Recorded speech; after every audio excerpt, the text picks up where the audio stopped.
பார்வையற்ற கலைஞர். ஒரு பானை செய்றவர் இருந்தாரு. அவரு ரொம்ப அழகான பானைகளை செஞ்சிட்டு இருந்தாரு. ஆனா அவரோட பானைகளுக்கு அவருக்கு சரியான விலை கிடைக்கல. அதனால அவரோட வீட்டு செலவு ரொம்ப கஷ்டத்துல தான் நடந்துட்டு இருந்தது.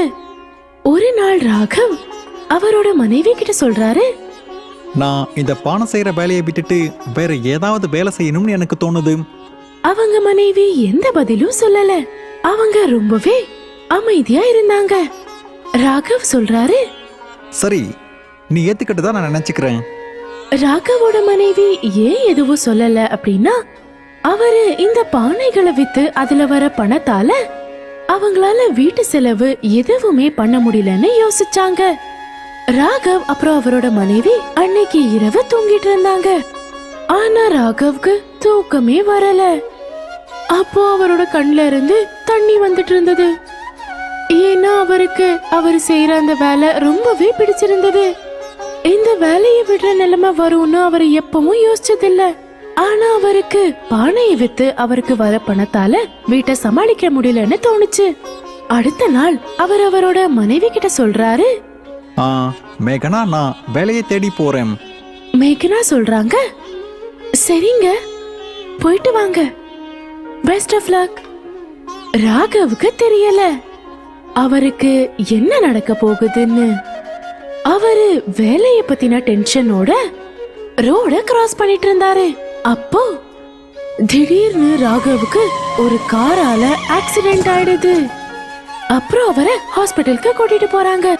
அதுக்குள்ள மேகனாவும் அங்க வந்துடுறாங்க. மேகனா டாக்டர் கிட்ட சொல்றாங்க, என்ன ஆச்சு டாக்டர்? ராகவோட நிலைமை எப்படி இருக்கு? டாக்டர் சொல்றாரு, நாங்க ரொம்ப கஷ்டப்பட்டு தான் அவரோட ரத்த ஓட்டத்தை நிறுத்தணும். அவர் உயிர் காப்பாத்தினதே பெரிய விஷயம்தான். ஆனா இனிமேல் அவருக்கு கண்ணு தெரியாது. இது கேட்டதும் மேகனாவுக்கு தலகாலே புரியாம இருந்தது. அவங்க அழுதுகிட்டே சொல்றாங்க, என்ன என்ன சொல்றீங்க டாக்டர்? இப்ப வேற வழியே இல்லையா? ராகவுக்கு பார்வை திரும்ப வர மாதிரி இந்த வழியும் இல்லையா? டாக்டர் சொல்றாரு, ஒரு வழி இருக்கு, ஆனா அதுக்கு 7 லட்சம் ரூபாய் செலவாகும். மேகனா யோசிக்கிறாங்க, எங்க கிட்ட பணமே இல்லையே, இப்ப நான் என்ன செய்ய? அவங்க ஃப்ரெண்ட்ஸ் கிட்ட உதவி கேட்கலான்னு நினைக்கிறாங்க. அப்புறம் அவங்களுக்கு கால் பண்றாங்க, எனக்கு 7 லட்சம் ரூபாய் பணம் தேவை, உன்னால கொடுக்க முடியுமா? ஆனா அவங்களுக்கு யாரும் இந்த அளவுக்கு பணத்தை கொடுக்க தயாரா இல்ல. அவங்க ரொம்பவே வருத்தப்படுறாங்க. அப்புறம் ராகவ வீட்டுக்கு கூட்டிட்டு வந்துடுறாங்க. ராகவும் ரொம்பவே வருத்தப்பட்டுட்டு இருந்தாரு. இப்போ அவருக்கு எழுந்து நடக்க கூட கஷ்டமா இருந்தது. அவரு மெதுவா எழுந்து நடக்கும்போது அவரு எங்கேயாவது அப்படியே தடுக்கி கீழே விழுந்துடுவாரு. இப்படியே நாள் கடந்து போகுது. மேகனா வீட்டு செலவுக்காகவும் அப்புறம் அவங்க 2 பேருக்கான சாப்பாட்டு செலவுக்காகவும் ஒரு ஹோட்டல்ல போய் வேலை செய்யறாங்க. இங்க ராகவ் ஒரு நாள் பானையை செய்ய முயற்சி பண்ணிட்டு இருந்தாரு. ஏன்னா அவருக்கு அந்த வேலைனா ரொம்பவே பிடிக்கும். அவரால அந்த வேலையை செய்யாம இருக்க முடியல. ஆனா அவரு ரொம்பவே சோர்ந்து போயிட்டு இருந்தாரு. இப்படி யோசிச்சுக்கிட்டு அவர் அதை விட்டுடுவாரு. அப்புறம் அடுத்த நாள் அவரு மறுபடியும் அந்த பானை செய்யற இடத்துக்கு போறாரு. அப்புறம் பானை செய்யறதுக்கு முயற்சி பண்ணிட்டு இருந்தாரு. அவரு ரொம்ப அழகழகான பானைகளை செஞ்சு வச்சிட்டு இருந்தாரு. மேகனா சாயந்தரம் வீட்டுக்கு வந்து பாக்குறாங்க. அவங்க இத பார்த்து ஆச்சரியப்பட்டு போறாங்க. அப்புறம் ராகவ் கிட்ட சொல்றாங்க, ராகவ், இந்த பானைய நீங்க செஞ்சீங்களா? ராகவ் சொல்றாரு, ஆமா, நான் தான் இத பண்ணேன். மேகனா ரொம்ப சந்தோஷப்படுறாங்க. அப்புறம் சொல்றாங்க, நீங்க கண்ணு தெரியாமலே இவ்ளோ அழகா பானை செய்வீங்களா? அப்புறம் ஒரு நாள் ராகவ் நியூஸ கேட்டுட்டு இருந்தாரு. அதுல பானை செய்யறதுக்கான போட்டிய பத்தி கேக்குறாரு. அந்த போட்டியில ஜெயிக்கிறவங்களுக்கு 7 லட்சத்துக்கான பண வெகுமதி கொடுக்கப்படும்னு சொல்றாங்க. அவரு ரொம்பவே சந்தோஷப்படுறாரு. அப்புறம் யோசிக்கிறாரு, நான் இந்த போட்டியில கலந்துக்கணும். அப்புறம் அவரு வருத்தப்படுறாரு, எனக்கு தான் கண்ணே தெரியாது, அப்புறம் நான் எப்படி பானையை செய்ய முடியும்? என்னால இது முடியாது. இப்படி யோசிச்சு தன்னை தானே சமாதானப்படுத்திக்கிட்டு அமைதியாயிடுறாரு. மேகனா சொல்றாங்க, உங்களுக்கு கண்ணு தெரியாமலே நீங்க இவ்ளோ அழகா பானை செய்றீங்க. நீங்க அந்த போட்டியில கண்டிப்பா கலந்துக்கணும். எனக்கு நம்பிக்கை இருக்கு, நீங்க தான் ஜெயிப்பீங்க. ராகவ் மேகனா கிட்ட சொல்றாரு. என்னால பார்க்கவே முடியாது, அப்புறம் நான் எப்படி ஜெயிக்க முடியும்? மேகனா சொல்றாங்க, ஒரு தடவை முயற்சி பண்ணி தான் பாருங்க. ராகவ் அதுக்கு ஒத்துக்கிறாரு. அப்புறம் அந்த போட்டியிலையும் கலந்துக்கிறாரு. அவரு தினமும் பானை செய்யற முயற்சியில இறங்கிடுறாரு. ராத்திரி பகலு கஷ்டப்பட்டு அவரு அழகழகான பானைகளை செஞ்சு வைக்கிறாரு. அந்த போட்டியில எல்லாரோட பானையும் காட்சிக்கு வைக்கப்படுது. அதுல எல்லார விட நல்ல பானை ராகவோட தான் இருந்தது. அதனால அவர் அந்த போட்டியில ஜெயிச்சு முதல் இடத்தை பிடிக்கிறாரு. அப்புறம் ரங்கன் அப்படிங்கிற இன்னொரு ஆளு 2வது இடத்தை பிடிக்கிறாரு. ரமன் இத பார்த்து ரொம்பவே கோவப்பட்டு சொல்றாரு, இது ஏதோ ஏமாத்து வேலையா இருக்கு. கண்ணு தெரியாத ஒருத்தரால இவ்வளோ நல்லா பானையை செய்ய முடியுமா? கண்டிப்பா இவரு வேற ஒருத்தர்கிட்ட கொடுத்து தான் செஞ்சிருக்காரு. முதல் இடத்துக்கு தகுதியானவர் நான் மட்டும்தான்.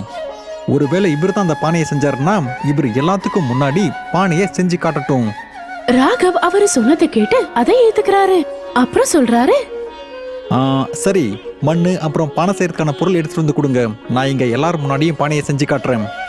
ராகவ் அங்கேயே ரொம்ப அழகழகான பானைகளை செய்யறாரு.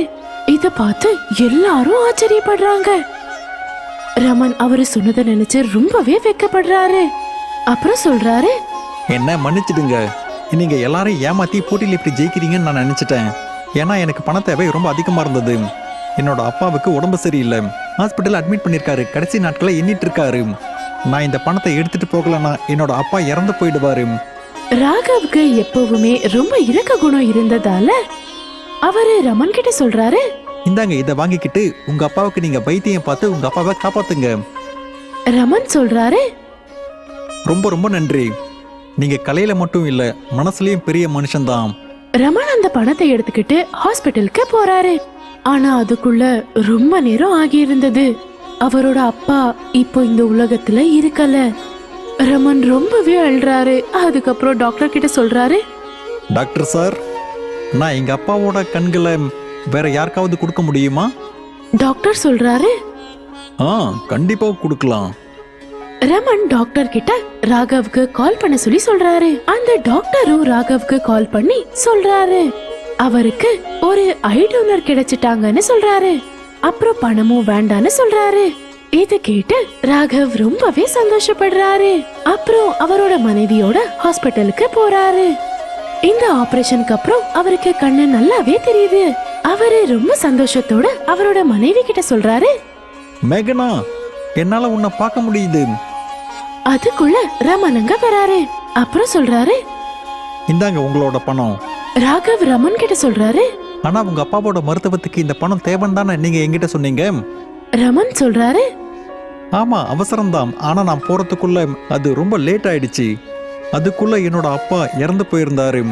ஆனா அவரோட கண்கள் தான் உங்ககிட்ட இருக்கே.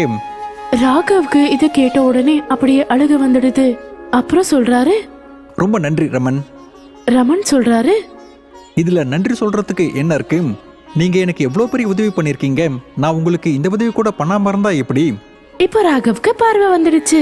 அவரு மறுபடியும் அந்த பானை செய்யற வேலைய செய்ய ஆரம்பிக்கிறாரு. அப்புறம் மேகனாவும் அதே ஹோட்டல்ல வேலை செய்யறாங்க. 2 பேரும் ஒன்னா சேர்ந்து வீட்டை நடத்திட்டு வந்தாங்க. அப்புறம் ரொம்ப சந்தோஷமா வாழ்ந்துட்டு வந்தாங்க. நண்பர்களே, இந்த மாதிரி இன்னும் நிறைய கதைகளை கேட்க எங்க சேனலை சப்ஸ்கிரைப் பண்ணிக்கோங்க. அப்புறம் பெல் ஐக்கன் பிரஸ் பண்ணுங்க. அப்பதான் எந்த கதையும் மிஸ் பண்ண மாட்டீங்க. அடுத்த கதையில பார்க்கலாம். பாய் பாய்.